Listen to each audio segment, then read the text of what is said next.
You need to know what's up and coming. You need to bring top names to your investor base.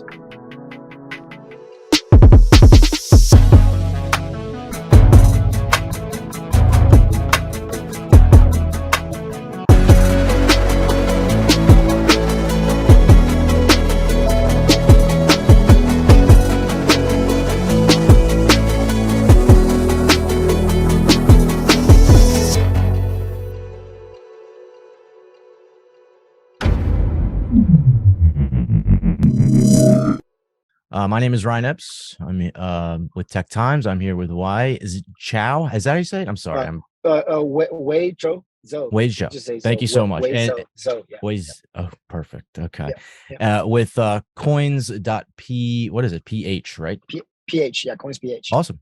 Now, can you go into a bit about your background, your business and all of that? Yeah. So, hi everybody. My name is Wei Zhou. I'm currently the CEO of Coins.PH. Coins.PH is the largest crypto exchange in the Philippines. We're licensed by the BSP, the central bank here in the Philippines. The company has been around since like 2015, 2016. It's actually one of the first exchange. Is actually the first. I would say cryptocurrency wallet exchange in the Philippines. It's the place that where a lot of Filipinos went for the first time to buy Bitcoin. In late 16 and 17. The company has gone through a couple of iterations in terms of the investor group that I'm a part of. We actually purchased Coins.PH from Gojek, which is one of the largest sort of like ride sharing conglomerates in Southeast Asia. And then the deal went through and was approved by the regulator in February of this year. Gojek had actually purchased the company in 2018 from the original founding team.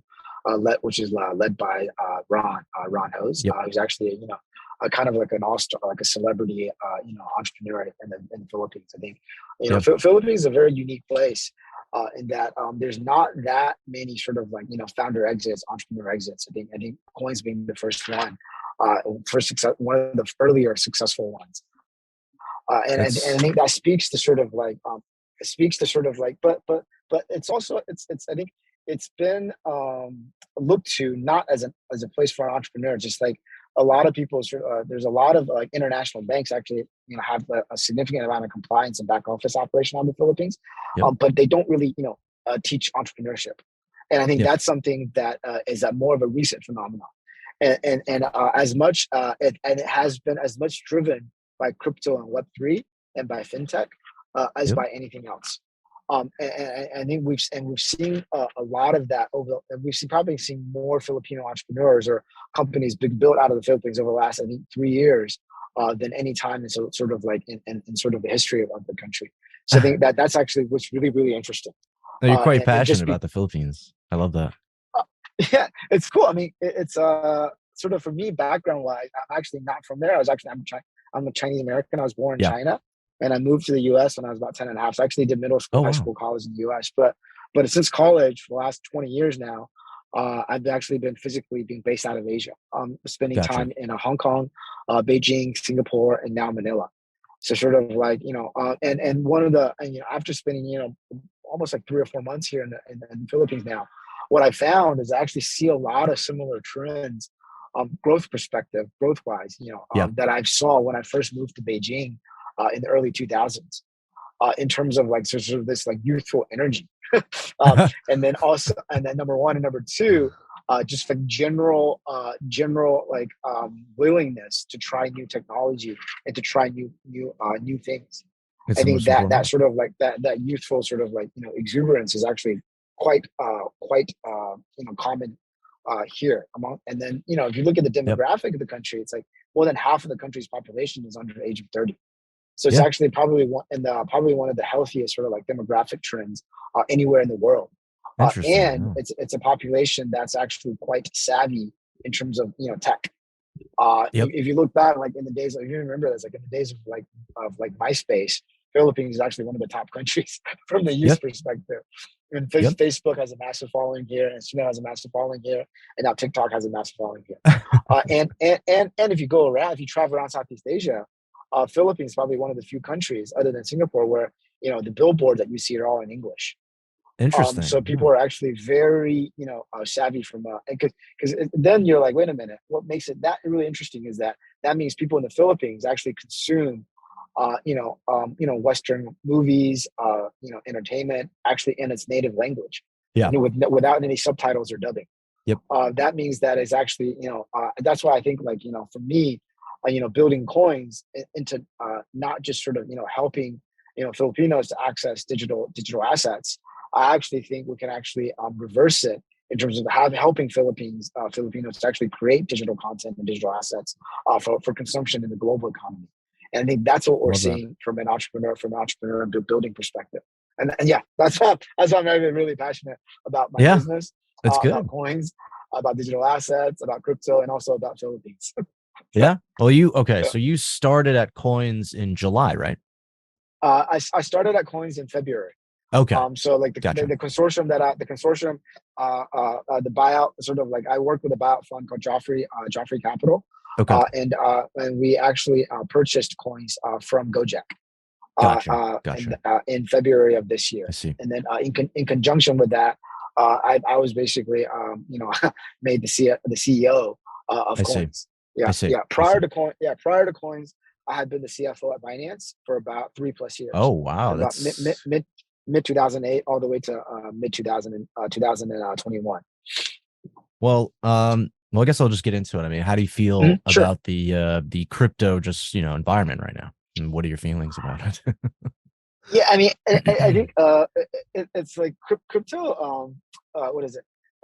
No asset class trades 24/7 continuously around the world, Absolutely. where you basically have a fully, funded. You have like a very active spot market, and you have a very active sort of like futures market. Yeah. So I feel like Mhm. crypto price moves very violent, For and then sure. always moves like on the weekends. Like Saturday night or Sunday morning when everybody's asleep and taking some time off. That's when you see these like 10-20%, up and down movements. Yeah. Yeah. And I think so crypto is not for the faint of heart, For especially if sure. you want, especially if you like, you're a junkie and you like to see price movements. I think that's one sort of general theme, right?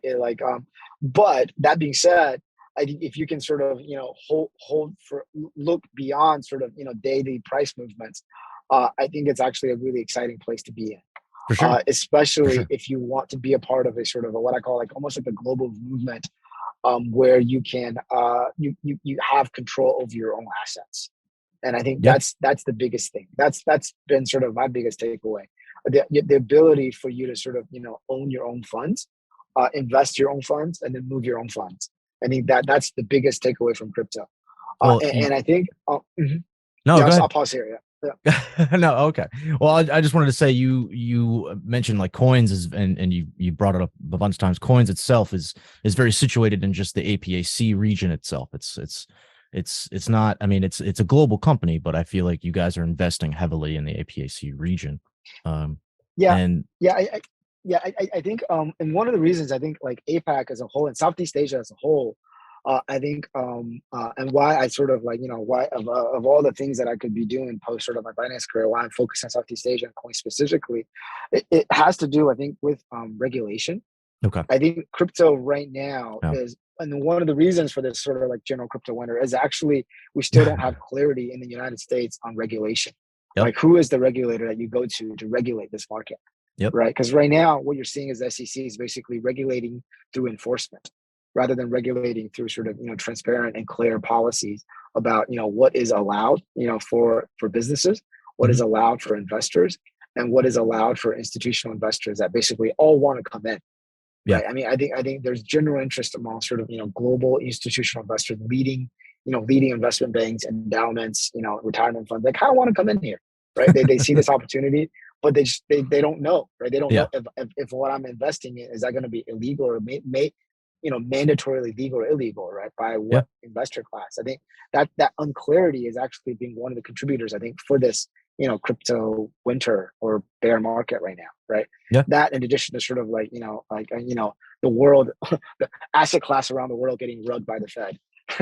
so, so, so I That's a think good way that's of putting kind it. of that's yeah, that's sort of like the other underlying thing is like, just 6 months ago, you're basically, like printing, and then now you're like, now you're not like kind of like rugging. Yep. So, and because like the fundamental economy is strong, right? From crypto, like, the fundamental developing for crypto, one of the metrics people look at is like, how much development is done. Like development on crypto is actually really strong today, right? Yep. Speculative fever is not, right? Just because speculative capital is being pulled out. But I think development, talent base coming into crypto is very strong, right? Like primary investment from sort of venture investment into crypto is very strong, right? Yep. It's just sort of the secondary trading market is not strong. That's just because the liquidity is not there, that used to be there. And I think, and then crypto is, just tracking, I would say, global asset class. But I do think that, like no other asset class, I think, has the type of, I think, growth and future that we see in crypto. Yeah. No asset class, I think, allows, that from a, like digital asset ownership perspective, I think that's the bigger thing that we're seeing in crypto that I don't see, in other asset classes even. So like, like for me, for coins, one of the things that we're trying to do is basically, how do we rebuild? I think, how do we build a fintech not based on, fiat rails, the traditional banking rails, but Mhm. actually build, a new fintech that's based on sort of, crypto native rails. I think that's something that what makes us sort of really exciting. And coming back, sort of like my focus on the APAC region, on regulation, instead of, I do think APAC, some of the countries in Southeast Asia, big Philippines, Thailand, Indonesia, Singapore, Malaysia, it actually has some of the, I would say, more transparent and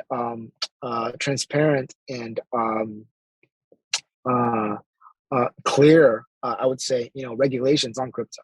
There Yeah. are licensing regimes that you can get to become a licensed cryptocurrency exchange in these regions, to Hmm. run, and so what you can and cannot do as a Yeah. business, and then I see. have So you're not pretty walking on clear eggshells. law. Correct. Right. I Yeah. know exactly who my regulators are. I can communicate them on a regular basis to know Yeah. that this is an allowed activity. This is not an allowed. Right. I know sort of like, these tokens are, can be listed without being worried about sort of, regulatory, enforcement, down the road. Yeah. And I think that that's really, really important as a business. Right. As a business, what you need, right? You need both transparency. So I know what I'm doing. Is pretty transparent. Right, this is written, and I need to know, and I have certainty. Right, I need to know that what I'm doing today is okay 6 months down the road or 6 years down the road. Right, Because it could change in a second. because it could change. Right, Yeah. like one extreme is like China. Right, like everything is illegal. 6 months ago everything is kind of okay, but then 6 months later everything's illegal. Right, and then they might take action for what you've done 6 months ago too. Right, so Yeah. I think that's kind of like what's happening in the U.S. now, which is really scary. Yeah. So I think one of the reasons why I chose APAC is at least, we know, the regulators are open in terms of you have an open dialogue, and they actually have, laws in black and white about, how to get licensed, and once you're a licensed player, these are the rules that you kind of have to follow to stay in the Philippines. What they call is a virtual asset service provider. Right. So That's we awesome. are a licensed virtual asset service provider for coins. Not only do we have a cryptocurrency license that sits under sort of the VSP, we also have an e-money license, and we also have an FX dealer and a Huh. remittance license. So sort of those are like the licenses that we have to operate our business here in the Philippines. Well, exactly. I mean, you guys even Yeah. do NFT lending, correct? Not right now. Not Okay. right now. Yeah, not right now. Interesting. I think somewhere down the road we'll explore. But Okay. right now, I think lending is a separate license I requirement. Yeah, see. I see. yeah, I yeah, see. yeah, yeah. But did you guys ever do any NFT stuff or? Not right now. We I haven't see. done. We haven't done anything. We haven't done anything yet. I think Interesting. on the yeah, like I think on the what we do right now is we're building some. We want to build something that allows for NFT games to be played I see. directly from our app. I Yep. mean, that's something that we're building right now That's as part awesome. of our game center. So Yeah. that because I think like Web3 gaming is coming, right? And the Web3 gaming distribution is going to be very different, from traditional Web2 gaming, which is basically put your game in the app store and then people can play your game. Now, how But and important is that that?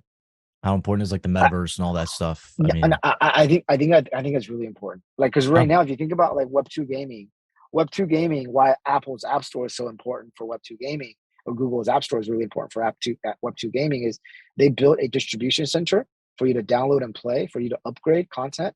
But they've also built a checkout center for you to basically buy virtual goods in those games. So it Right. That's sort incentivizes of the that. Yeah. gameplay. Yeah. I mean, that's Web2 gaming, right? Yeah. Web3 gaming is like kind of flips it in that distribution may no longer be key. Right. You can actually distribute games outside of sort of the App Store. Right. But what's key is not just sort of buying virtual assets into the games, which you have in the form of NFTs and tokens, but how do you get paid out of these games? Yeah. Right. Like Yeah. Web3 games pays you, right? Like Yeah. if you collect it, if you have enough tokens, you need to cash out of those tokens. If you have enough NFTs, you need to sell those NFTs and get money back into your wallet, right? And so that you can actually spend the money that you make from these games. Yeah. Right. For that, you actually need that's a completely different service that Google and Apple's sort of, app stores don't solve for. Right. And they Interesting. actually, and that's something that's like what I call like a Web3 game distribution is actually something that we want to focus on our games. Because hey, guess what? Like for a platform to pay you, you need to pass KYC. Yeah. That's, you can't get around it, right? For you to get fiat payment from someone, you need to pass KYC. Yeah. Right. And that's something maybe PayPal is working at, but I doubt it. But you need to be, so you actually need to be more local in your platform to be able I to see. do that. I think Yeah. that's where coins jump in. Oh, awesome. Oh, but even beyond just games, I mean, how about sports? You guys are doing a ton of interesting stuff in sports. Yeah. I think sports is a whole new dynamic in that. I think like NFTs, metaverse, I think you can actually create a whole new type of entertainment experience around sports. Right now, we are the official sponsor of the Philippines Basketball Association, the That's official awesome. crypto blockchain, and then we're working on a lot of sort of in-game entertainment experiences to allow sort of in-game participants to play some crypto games, to take some quizzes, to actually earn crypto by shooting free throws, and so I think we're doing some of these in-gaming activities. We want to be able to recreate some of that stuff online as well. So if you're a fan of Oh, basketball, you can actually partake in some online events and to basically win some crypto with coins. We're also working with Jared Dillinger, who's a former All-Star, who's an All-Star in the league, final, and I think is a finals champion in the league, and has actually played on the national team in the Philippines. He's a Filipino American, and then we're working with him on some NFT initiatives as well. it's exciting. I mean, it's a lot. No, it's small. It's small. It's like we wish we could be like I wish I could be doing this in the U.S. But you take what you take what the market gives you. But it's interesting. I feel like Yeah. you see it a lot now in crypto. I'm trying to think. Blockchain.com just signed a deal with Dak Prescott, I believe. It's just it's a big, it's like sports, and it feels like they kind of go hand in hand almost. And it makes sense. It makes total sense. And I feel like you guys have made it a point that APAC is important. So it just makes sense for your business. Yeah, that's awesome. Yeah. And are you guys going to do anything like at games and stuff? Anything like in the physical world? Yeah, no, we are. Okay, we cool. want to, yeah. So what I want to do is I actually want to have like QR codes people can scan in games and actually play some of these games. That's and cool. Then try to win some NFT and try to win some NFT airdrops during the games. That's awesome. So that way you sort of like make it more fun for people to participate. Yeah, for sure. No, it's cool. That's awesome. And beyond that, I mean, you also are a strategic advisor for Old Fashioned Research. Is that correct? Yeah, personally, I'm an investor in the fund, yeah. and I'm also an advisor for the fund. Yeah. Oh, and I mean, how important is that to you? What does that mean to you? Yeah, for me personally, as I actually think, so the founders of the fund are actually my former colleagues that ran the investment with me at Binance. So a lot of it is a continuation of some of the work that we've been doing there in terms of incubation, in terms of early stage venture investing. I think for me, it's like for crypto, one of the lessons I took away from Binance is that like you need to be in the weeds. Like you need to know what's going on, just because this industry is so dynamic that like just for example, the top 10 tokens by market cap in 2022 today is very different from the same day in 2021 and from the same day in 2020 and the same Yeah. day in 2018 and 2019. It Yep. may not move sort of, month to month, but if you expand it sort of like year by year, like things change very rapidly. Yeah. Right. So that's why it's really important then for a cryptocurrency exchange to be in the market, because you need to know what's up and coming, right? You need to bring, premium projects, top names to your investor base, Yep. right? Because they know, then sort of like, for Binance, we had Axie list, like my team did the launchpad for Axie Infinity, right? It did a launchpad on Binance at 10 cents, Yep. right? At its peak, it was like $100. So if you were able to get into Axie at 10 cents on Binance, or even to buy at $1, you basically got like 1,000 times return, Yeah. right? On Yeah. that investment in about within like sort of a 18 months timeline. I think those kind of opportunities exist in crypto. That's why people come in and, speculate. But the thing is that, with that kind of opportunity, people, are attracted to platforms that bring those opportunities to them. That's why it's really important to be involved in crypto early, to understand what the trends are, to understand what the next big things are, to bring those opportunities to your investor base. That's what we hope to accomplish at Coin. Well, they don't call it risk assets for a reason, like. Yeah. You guys are also going to be the live stream partner of AxieCon, right? Yeah. So that's awesome. So I'm yeah. So we're participating in Axie on two fronts. One is we're going to stream the tournament that they're hosting. Okay. We're going to stream that, and we're going to host watch parties in the Philippines. Because they have the AxieCon in Spain, but Filipinos need a visa to go to Spain. It's like a 2-week process.